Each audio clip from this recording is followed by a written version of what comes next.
And today's project involves some long overdue maintenance on my poor neglected Jeep. If you have a sharp eye, you can see that it is listing to port fairly significantly. This side is dropped down, the left side that is.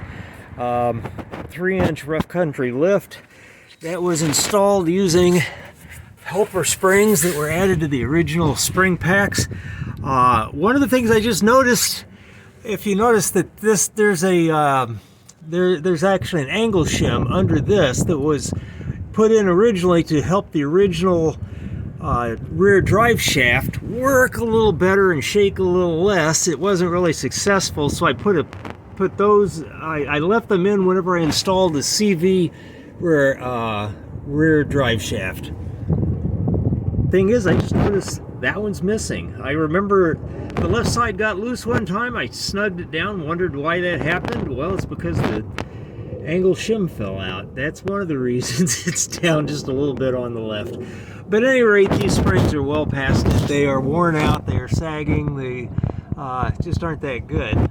So it's time for them to go. And the replacements have come in here. They are much, much better. You can see they're already beat up because of shipping damage. That's just how they got here. So a little spritz of black paint when I'm done will probably be a good idea.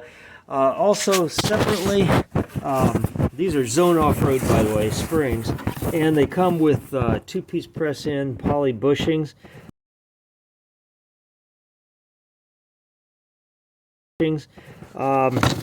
That should go in fairly easy. That's going to be my first step here. Make sure I don't have any issues with that. I've got a press-in adapter. I've got a 12-ton Harbor Freight press over here. Also serves as a cable and air hose mount. And I think these will probably go in easy enough. I don't really have to worry about it. And I'm always looking for the easiest way to do anything, so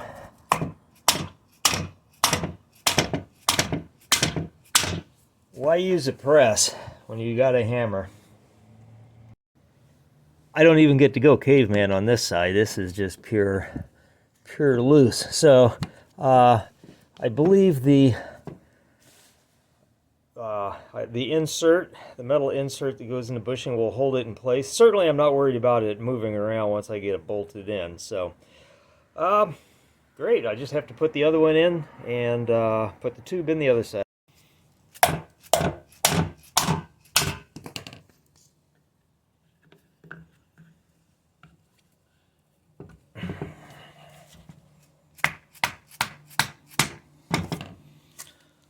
Okay, there's one done.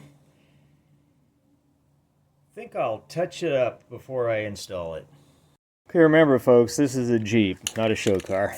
So, not going to go crazy with prep. Just going to get all the stuff that's no longer black looking kind of black again.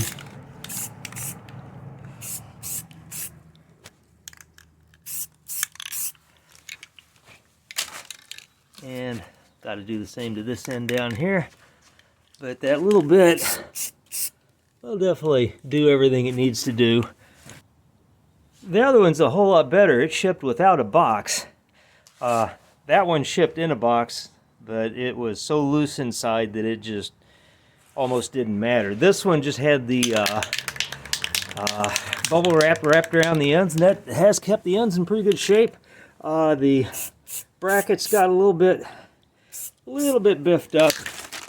Nothing a quick shot of flat black won't take care of.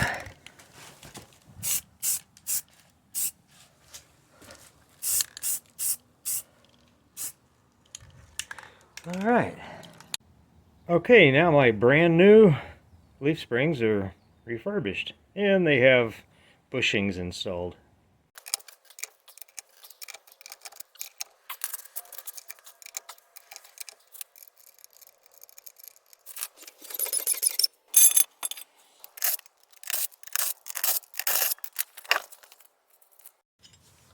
And pretty much everybody I've ever seen do this ends up taking the shocks off to get the proper distance on the rear axle. So I'm not going to overthink that. I'm just going to go ahead and take them off before I get started.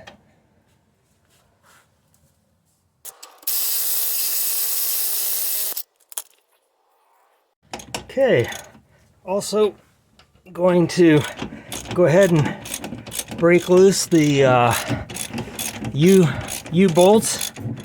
And those of you in most of the country will wonder how I'm doing this. This is an Arizona car. So things don't rust solid here in a general sense. And also, these did come off. These were new when I put the helper springs on. In fact, I think I've replaced them once since. I am going to reuse them. You keep hearing, don't reuse them. These are heavy duty. They're in good shape. They aren't rusty. So I'm going to take the chance. Easy enough to replace them if there is an issue. But I'm going to go ahead and loosen these up on both sides and then move on from there. Okay, and I should admit that just a little shot of PB Blaster, even though these aren't really rusty, does make them come off easier. So good advice is to go ahead and do that before you get started. I've already started soaking the other side down. Also notice this one's going to be a little tougher to get to because it's kind of under the sway bar. Now I could, once I get this side off, I can probably rotate that up and out of the way so it won't be in the way. And for those of you in the frozen north, this is kind of cruel, but watch how these come up.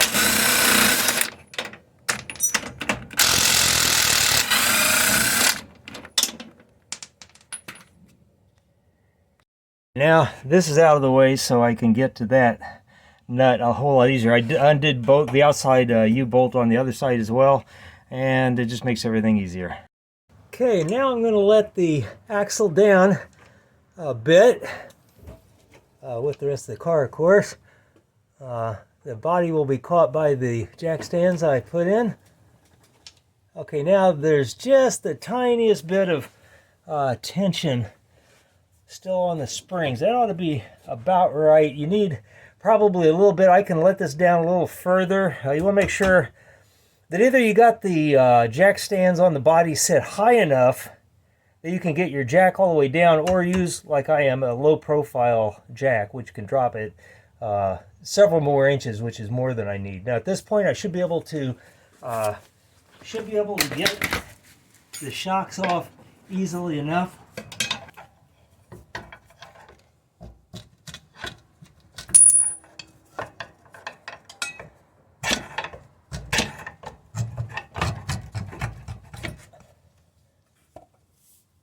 Right, I got my jack stands, my little jack stands under the axle now. I'm going to just go ahead and drop down the axle on the jack stands so I can release the pumpkin and just let the thing roll back to where it really naturally wants to be. Okay, now we're pretty much ready to start unbolting the springs. Happy day.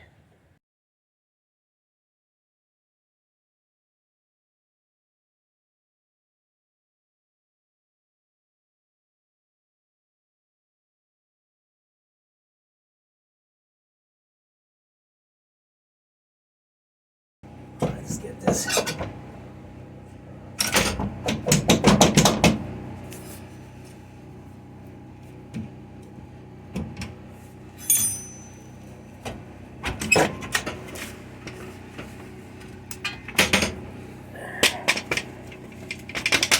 Boy, that is one worn out spring.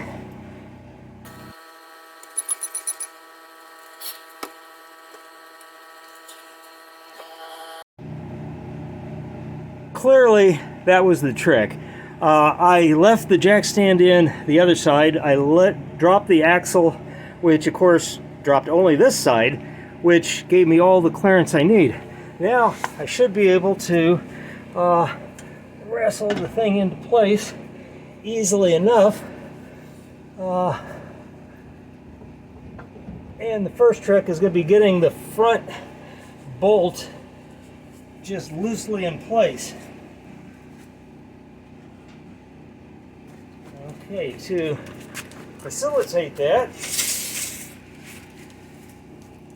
I'm going to use the screwdriver to just walk it into place, just by, you can move it around fairly easy. It's really not under a lot of tension, and I can get the bolt started. Or actually, I'm just gonna leave the screwdriver in place there to loosely hold that, so it's not going to move very much. And then get the rear lined up with the shackle here. Okay, so bring it back. I know the shackles saying, make up your mind, would you?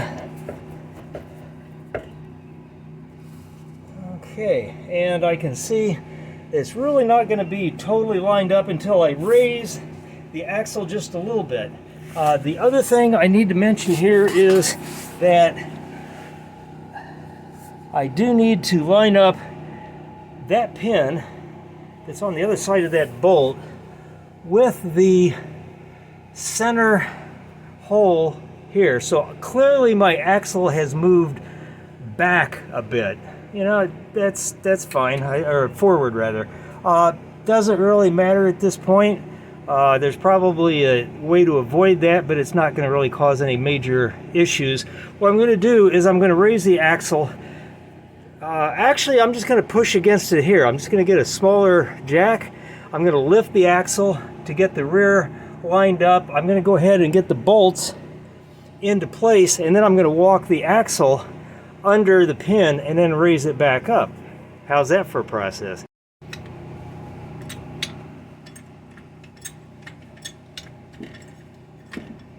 That looks pretty good.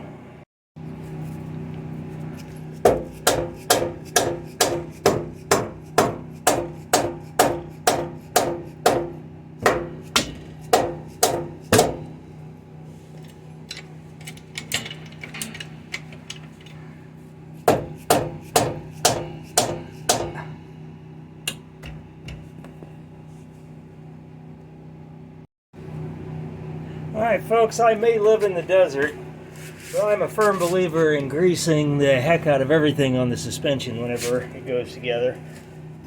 Okay, a little fine tuning here. And get this lined up.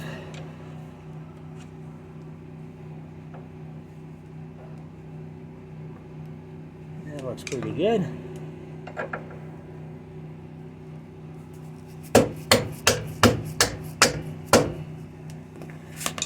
Okay, put the nut on, and then move back to the front to get that bolt in. And with a careful adjustment of the jack and using a pry bar just between the body and the leaf spring, you should be able to get that, the hole lined up so you get the bolt right in.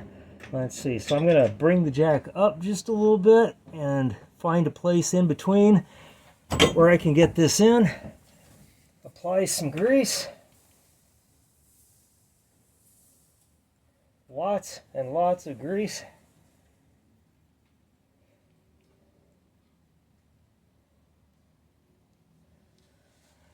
Alright, and I should be pretty much golden here. Alright.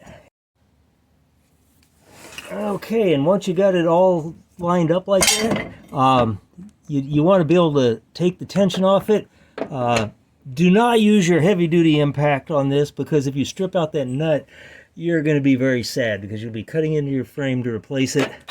So, just want to make sure it goes in nice and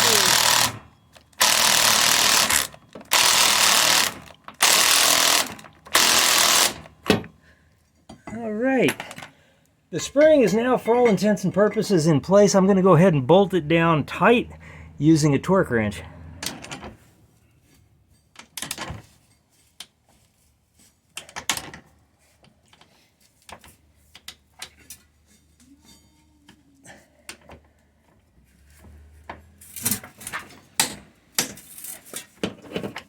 Onto the back.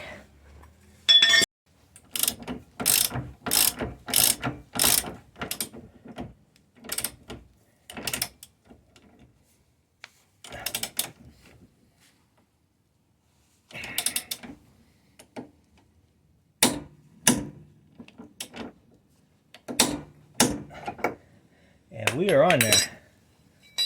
Next step, I can get the small jack out of the way. Just let the spring hang loose.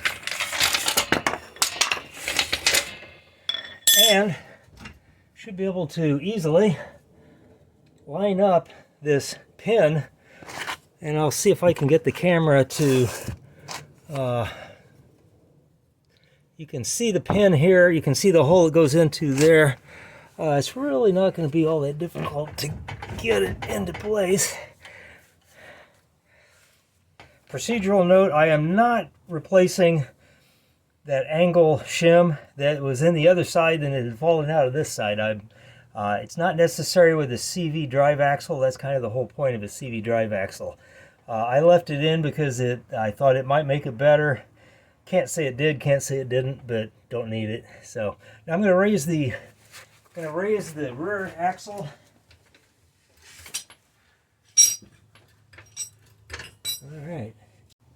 All right, what I've done now is I've put my small floor jack under the axle, just on the axle tube here. That's going to let me move the axle back and forth easily enough, being on wheels and all, and should be able to raise it up and make sure that it is aligned properly. And that's really all there was to it, folks. So now the spring perch is in place. It's centered on the axle, meaning it's aligned. Okay, I've decided to leave this side loose for now. I'm going to leave the floor jack under it. If I need one on the other side, I've got another one. Just to see if I can get the other one done without releasing this one, just to save a step. So let's go work on that other side. And quite honestly, this side was even easier. I just took the stand out, dropped the center down using the big jack, put this one in place, and just going ahead and wrestling it into place. Now, it can be a little bit fiddly. Let me get the light on here, see if I can see down this hole. Getting this whole thing lined up can be the trick, and it's actually pretty good. So once you think you've got it lined up, put the bolt in. Okay, trying to spin it into place.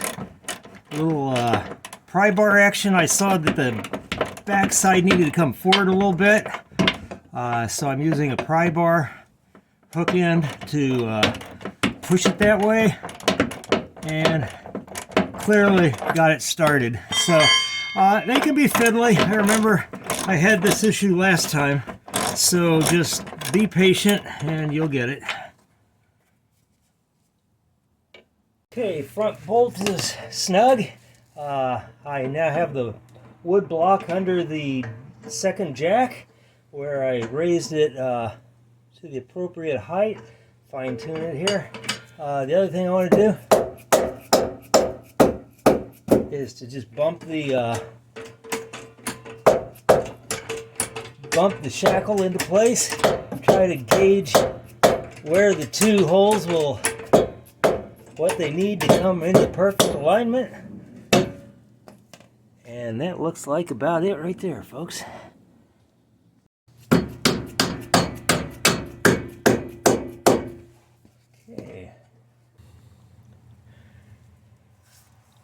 Okay, I let the tension off, tapped it home, got the nuts started, and I wanted to add a procedural note here, folks. On most cars, when you're doing suspension work and you're putting in bolts that are holding bushings to control arms or to anything else that moves, you really don't want to tighten them up until they're down on the ground at ride height, so you're not putting tension on the bushings because they're held in place very firmly.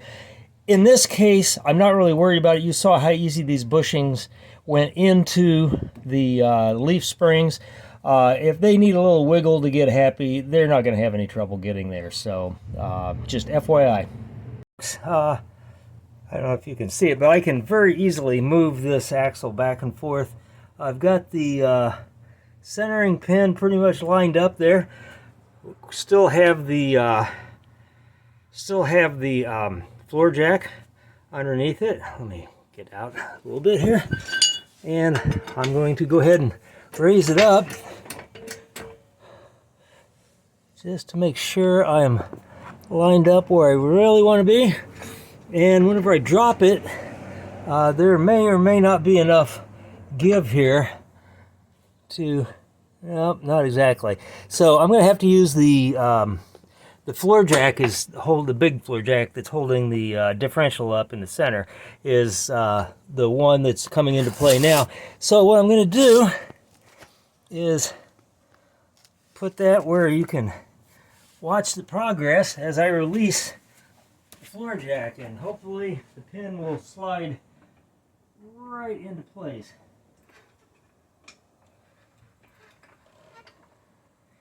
Okay, light pressure. Clearly I missed a little bit and it looks like it's got to come back. All right, actually in just a little bit. There it is.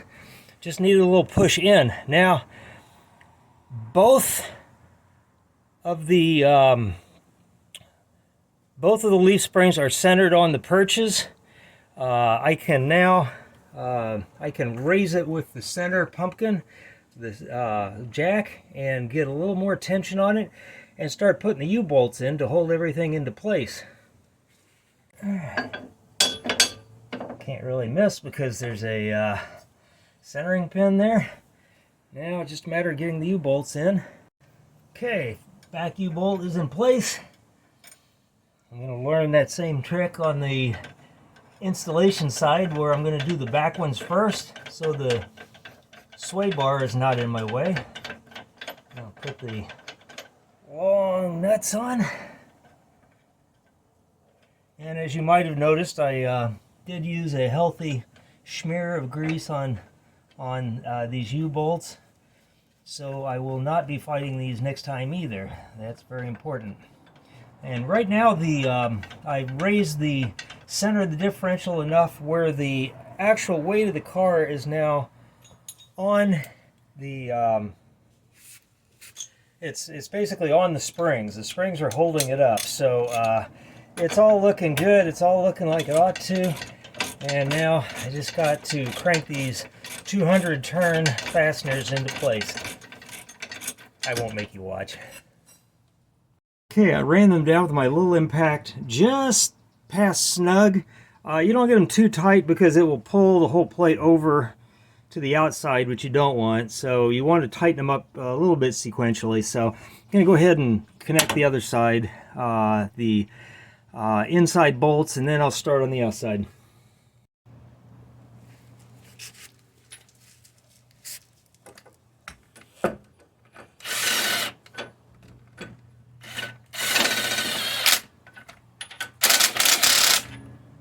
Okay, tight enough. Now for the outside bolt.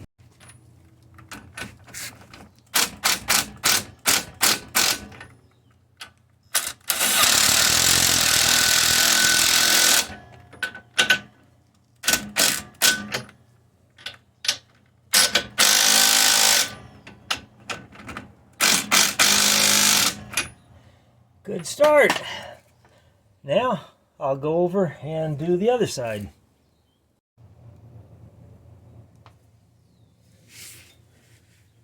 Right, and the fourth one should always be the most difficult because anything that's out of alignment is going to be maximized, and in this case, really not too big a deal.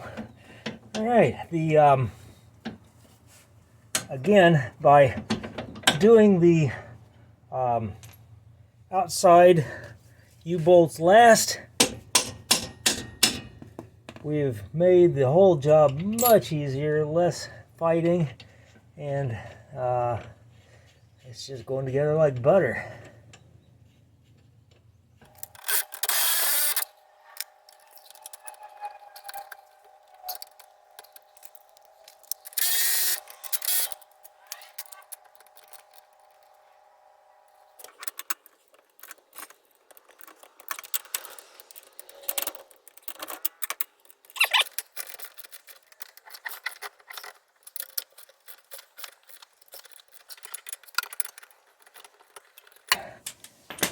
Just so happens this is kind of in the way. I could either take off the bolt holding the sway bar on this end, maybe the other end, or I can just use a 19mm wrench to tighten this one down, and then I'll snug the other one up to torque spec and get them the same.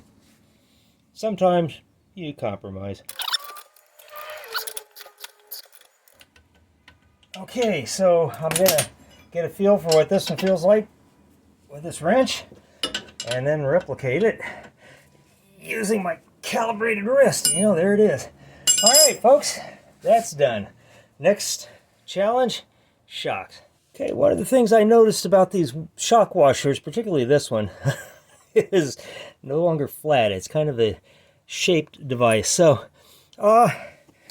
rather than get new washers, I have a nice laboratory grade flat concrete floor in my garage. So I'm just gonna pound these things out just a little bit. I've also got a large vise that I could use to make it look more scientific. But guys, this is a Jeep. Next step is to, surprise, surprise, apply a little bit of grease, including on this, on the post that goes into the bushing itself. And I'll put a smear on the both sides of the washer, just keep it from rusting. And I will get the nut where I can get to it easily, because this takes a little bit of grunt. Now, the other thing I could do, I could drop the differential a little bit. Depending on how fresh your shocks are,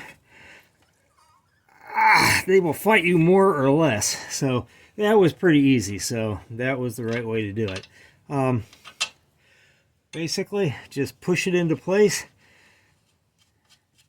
turn the nut on, and drive it home. And of course, examine all this as you're doing it to see if you have cracked or worn out bushings, and replace as necessary.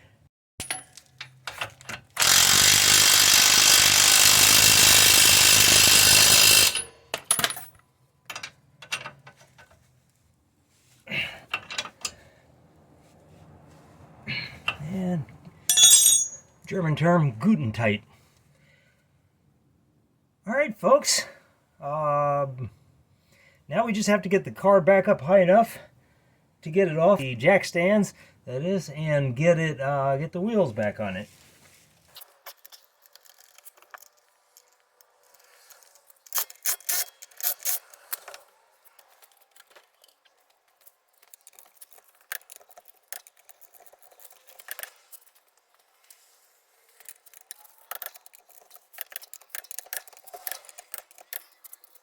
And there she sits on new springs, new clean black, no longer scratched up springs.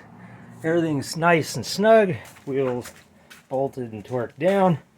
The stance has absolutely gone up a little bit. Now that doesn't surprise me. The shackles I chose when I did the original lift were based on the fact that the helper springs, which were supposed to give 3 inches of lift, really left it about 1 inch short. So right now I am overlifted in the back, but I'm going to wait and see if it settles out a little bit before I get too excited, and see if it causes any issues, or even, hey, maybe I'll like it better. But that's what's involved in swapping rear springs, because you want to keep your XJ forever, right?